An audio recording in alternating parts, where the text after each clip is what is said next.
Hello साथीहरू, स्वागत छ तपाईँलाई मेरो मिनी भ्लगमा। तपाईँहरू पनि सन्चै हुनुहुन्छ होला, हामी पनि सन्चै छौँ। हामी चाहिँ बुढाबुढी चाहिँ रेडी भएर लाग्यौँ कोको बिचतिर। अनि पोखरा गएको बेला चाहिँ कोको बिचतिर चाहिँ जानुपर्छ भनेर सोचिरहेको थिएँ मैले। अनि बुढालाई भनेको ल ल तिम्रो इच्छा लैजान्छु म भनेर। अनि बुढाले चाहिँ म्याप हेर्दै हेर्दै लग्यो कि अनि मलाई।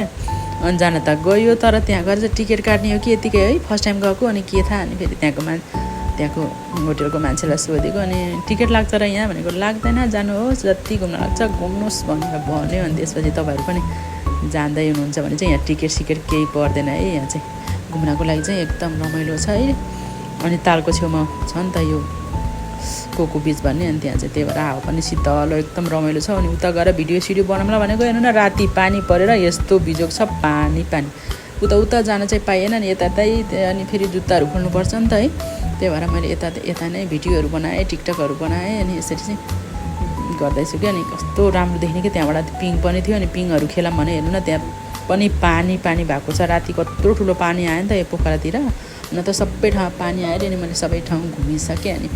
अनि गएर अनि बुढाले के खाने भनेको, अनि फेरि क्यापुचिनो खाने भनेर अनि दुईजनाले दुईवटा क्यापुचिनो मगायौँ। त्यसपछि खाना लागेको त्यहाँबाट हेर्नु न, कफी खाँदै अनि त्यहाँबाट उता सिन हेर्दै कस्तो आनन्दको छ कि एकदम रमाइलो।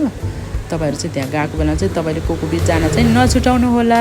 यदि पोखरा जाँदै हुनुहुन्छ भने त्यहाँ चाहिँ हामीले कफी सबै खायौँ। त्यसपछि खाना खाने बेला भइसकेको थियो। अनि त्यसपछि हामी दुईजना चाहिँ त्यहाँबाट फर्क्यौँ। एकदम रमाइलो भयो यहाँ कोको बिचमा। अनि त्यसपछि गएर अनि होटेलमा गएर खानासाना खायौँ अनि फर्क्यौँ घर।